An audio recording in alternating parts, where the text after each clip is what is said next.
Muchas gracias, muy buenas tardes a todas y a todos por estar aquí pendiente de los acuerdos de la Junta de Coordinación Política.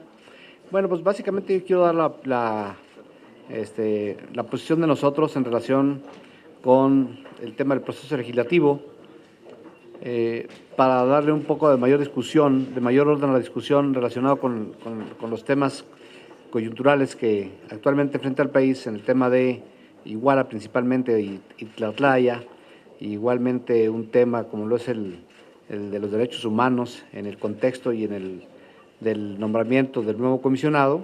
Se está pidiendo por parte de la Junta de Coordinación Política a las respectivas comisiones hagan un informe preliminar al Pleno de la Cámara de Diputados en los tres temas para que sea motivo de una discusión mucho más ordenada.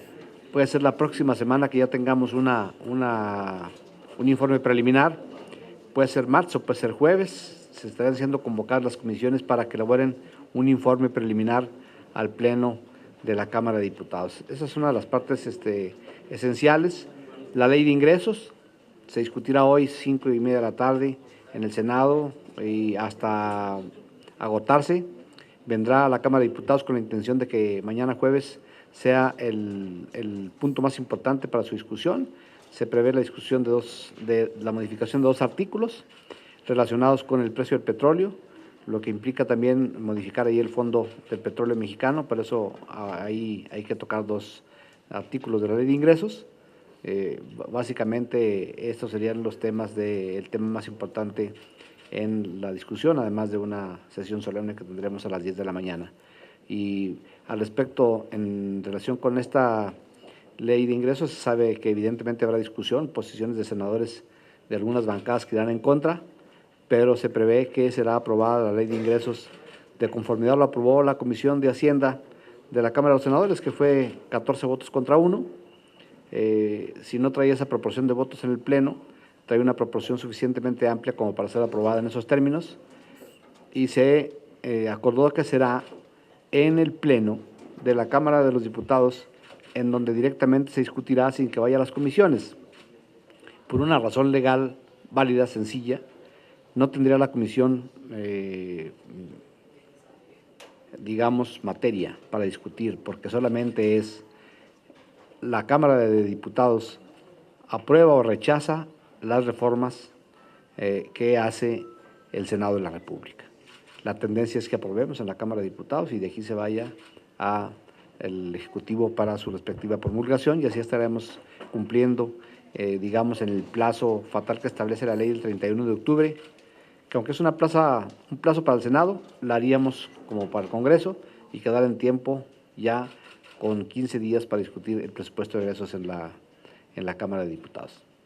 La Comisión Especial de Investigación de Tlatlaya, de la Comisión Especial para el tema de Iguala y de la Comisión de Derechos Humanos. Esas son las 3 comisiones que tendría que elaborar un informe pleno de cómo está la situación, para que los diputados hagan una discusión en función de los 3 temas. En relación con la decisión de la Corte, bueno, nosotros lamentamos mucho los criterios con los que algunos ministros rechazaron nuestra propuesta de hacer la consulta popular relacionada con un salario mínimo digno. No las compartimos definitivamente. Fue una votación dividida. El proyecto tuvo 4 votos a favor, 6 votos en contra. No fue como uniforme el criterio de los ministros en relación a por qué rechazaban. Simplemente, bueno, pues lo declaran inconstitucional. Nosotros no estamos de acuerdo, no la compartimos, pero pues es claro y evidente que lo vamos a respetar.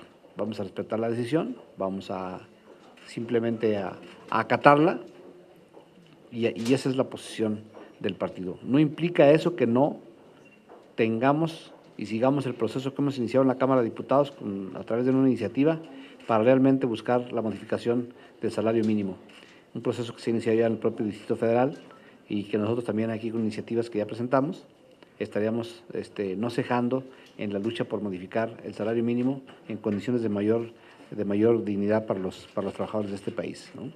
En relación con el precio del petróleo, es un tema muy polémico, muy difícil. Se ha dicho públicamente las razones. La ley de presupuesto y responsabilidad hacendaria te pone una fórmula que más o menos ronda entre los 79 y 81. En la Cámara de Diputados habíamos establecido que en el contexto te daba 81.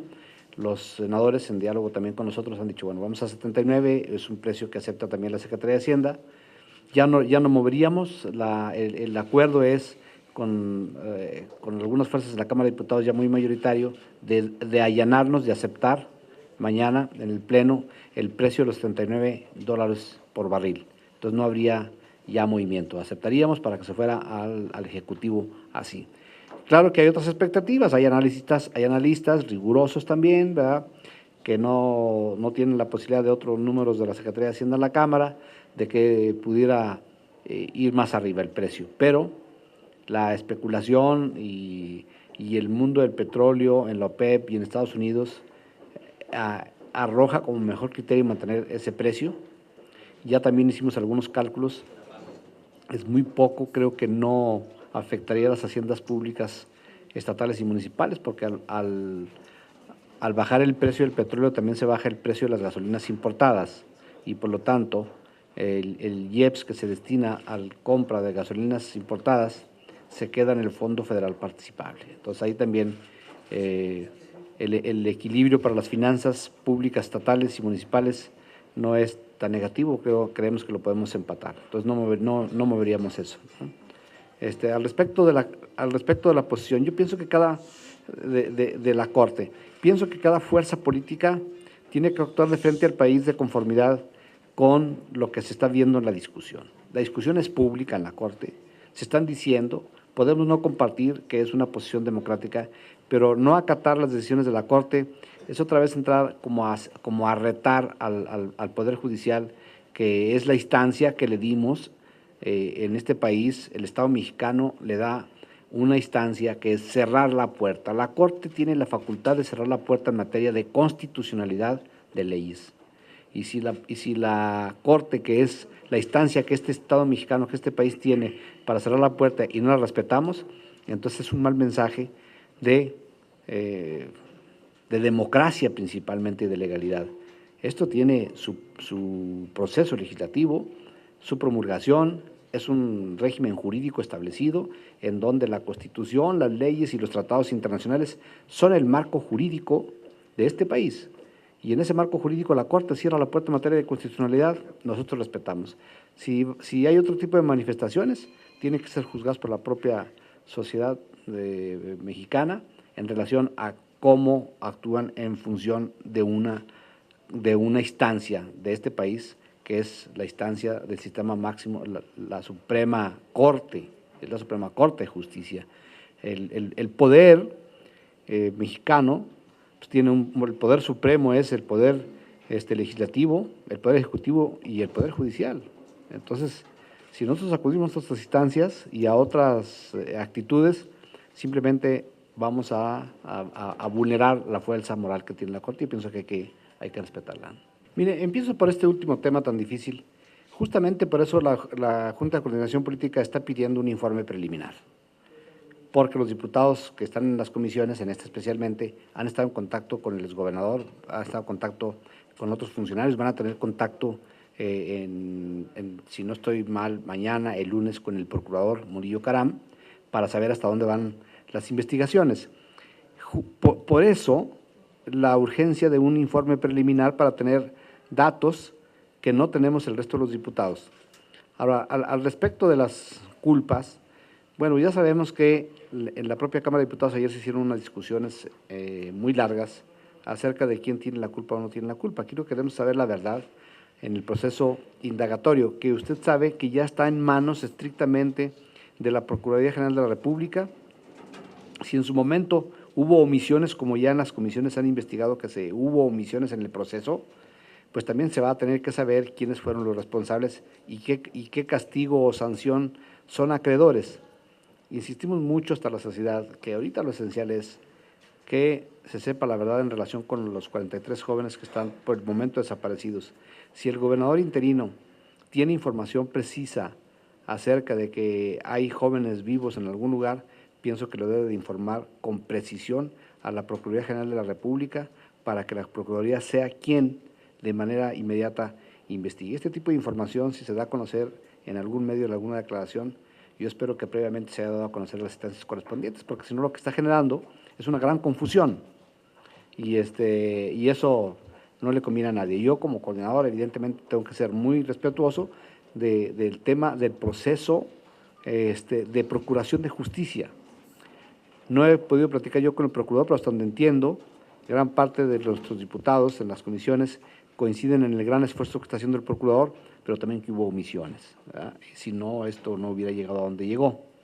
Entonces ahora hay que saber que las acciones vayan encaminadas a recuperar las vidas de los, a encontrar a los muchachos vivos y a saber quiénes de los que están fallecidos, que se han encontrado en diferentes fosas, pues quiénes son, porque nosotros no podemos de ninguna manera decir, estas gentes, estas personas que ya fallecieron, que están siendo esperadas en sus hogares, por sus familias, por sus madres, por sus hijos, no nos importa quién son, nos importa quién son. No solamente los estudiantes ahora que están sin saber qué pasó, sino también las gentes que se han encontrado en las fosas, pues son hombres con nombre y apellido, con familias, con hogares que están esperándolos. Entonces tampoco podemos quitar de lado eso. Y paso al otro el tema de la pregunta parlamentaria. Bueno, pues no es el criterio que nosotros tenemos no es el criterio que tiene la Corte. Acatamos, nos vamos a, digamos, a allanar, vamos a respetar la decisión de la Corte, no vamos a cejar en nuestra posición de partido de que la discusión del salario mínimo se lleve a fondo en la Cámara de Diputados, en la Cámara de Senadores. Le tomamos la palabra ya desde hace tiempo al gobierno de que haga un análisis al interior de la Secretaría del Trabajo y de las instancias correspondientes para ver cómo sería una mejor valoración del salario digno. Yo nomás le digo, el salario mínimo, si se llevara con los criterios que actualmente se defienden de la productividad relacionado con el ingreso del salario, el salario mínimo debería andar en cerca de los 250 pesos, ¿sí? Entonces sí está claramente subvalorado el ingreso en el salario mínimo. Y el último, ley de ingresos, no va a la comisión. Eso está claro, la comisión ya no tendría materia, no va a la Comisión de Hacienda, directamente llega al Pleno de la Cámara de Diputados, se inicia la discusión, con toda la rigurosidad de un dictamen, vamos a tomar la minuta como un dictamen para que se hagan posicionamientos en lo general y en lo particular, y se votará mañana, el jueves, no el viernes. La intención es que sea mañana mismo la discusión y la votación. Queremos ser absolutamente congruentes. Si aceptamos la decisión de la Corte, la aceptamos. Y aceptaremos la decisión de la Corte en relación con la pregunta del PRI y del PRD. Se ve que se perfila un predictamen en donde no pasaría ninguna de las dos. Y ahí es donde nosotros no somos nadie para decirles, oigan, tomen nuestro ejemplo y como nosotros acaten. Lo ideal es que todos los mexicanos acatemos las decisiones judiciales, ¿verdad? Y los partidos políticos también. Yo creo que los dirigentes del PRD, incluido Jesús Zambrano, han mostrado toda la colaboración con las autoridades para la investigación. En su momento, creo que parte de lo que el señor Zambrano vivió es lo que también de momento la autoridad en el Estado vivió. O sea, de repente no supieron qué hacer ni magnificaron la gravedad del evento. El secretario de Gobernación no tenía más que sugerirle al gobernador porque no tiene autoridad, sobre todo porque en ese momento estaba encuadrado el acto como en el fuero común y estaba evidentemente pues en parte de las instancias estatales la responsabilidad y no en las instancias federales. Entonces creo que si se le comunicó y se hizo la sugerencia y hizo caso omiso el gobernador, bueno, se entra mucho el criterio del gobernador. Ahí definitivamente. Son criterios de carácter político, profesional, que en el momento se asumen o no se asumen. Si fue un acierto del secretario de Gobernación, como se sabe, que le dijo, y el gobernador no aceptó la sugerencia, bueno, pues también es un asunto que tendría que explicar en su momento el gobernador las razones. ¿Y qué pruebas? Así es, entre las variedades. Y bueno, también es un momento tan difícil. En este momento de hoy estuvimos diciéndote y no hiciste caso. Hay quien dice también, bueno, es que había un batallón del ejército a 500 metros, ¿verdad? Y entonces las omisiones, según la comisión, han sido en las diferentes instancias gubernamentales. Entonces ahora más que las culpas del momento, en su momento se deslinden las responsabilidades de cada quien, y volvemos a la misma historia. ¿Qué pasó con los estudiantes normalistas, ¿no? Yo entiendo que se tienen que tomar las medidas, ya seríamos muy ingenuos a las diferentes instancias como para que ese evento sucediera. Si eso sucediera, entonces sería más catastrófico. Resulta que el gobernador que estuvo como responsable huye, entonces sería, y habría cosas, en mi opinión, mucho más difíciles de explicar. Yo creo que el gobernador Ángel Aguirre va a estar en México, no tengo la menor duda, y creo que el gobierno también pues, ya debe haber tomado sus medidas, ¿no? Mira, esta narrativa pienso que debe ser estrictamente valorada por el Ministerio Público, que tiene los especialistas en criminalística, que tiene los especialistas en inclusive saber, viendo de cara y de frente a quien declara, pues qué reacciones tiene en el rostro también, ¿verdad? El movimiento de sus manos, las contradicciones, confrontar sus declaraciones con otras declaraciones de otros presuntos sicarios o delincuentes que ya fueron también detenidos. Tienen que cruzar la información con todo lo que están declarando por los que están actuando llamados por la Procuraduría. Evidentemente, cuando habla el jefe de esta banda, pues hay como ciertas conexiones lógicas, pero la rigurosidad en la Procuración de Justicia le atañe estricta y exclusivamente al Ministerio Público, que en este caso es la Procuraduría General de la República, que valorará qué tan ciertas son las declaraciones y que finalmente la conclusión va a tener que documentarla de manera estricta, porque esto no es una primera etapa para después llegar al juez. Creo que se tiene que saber la verdad, pero el señor que está declarando, pues también ha sido como presentado como uno de los grandes logros en el caso para conocer la verdad. ¿Cuánto de lo que ha dicho es cierto? Solamente el procurador sabe, ¿verdad? Porque han ido viendo con el tiempo si algunas declaraciones se van conectando con la realidad o no. La narrativa evidentemente pues es altamente preocupante de ser cierta, ¿no?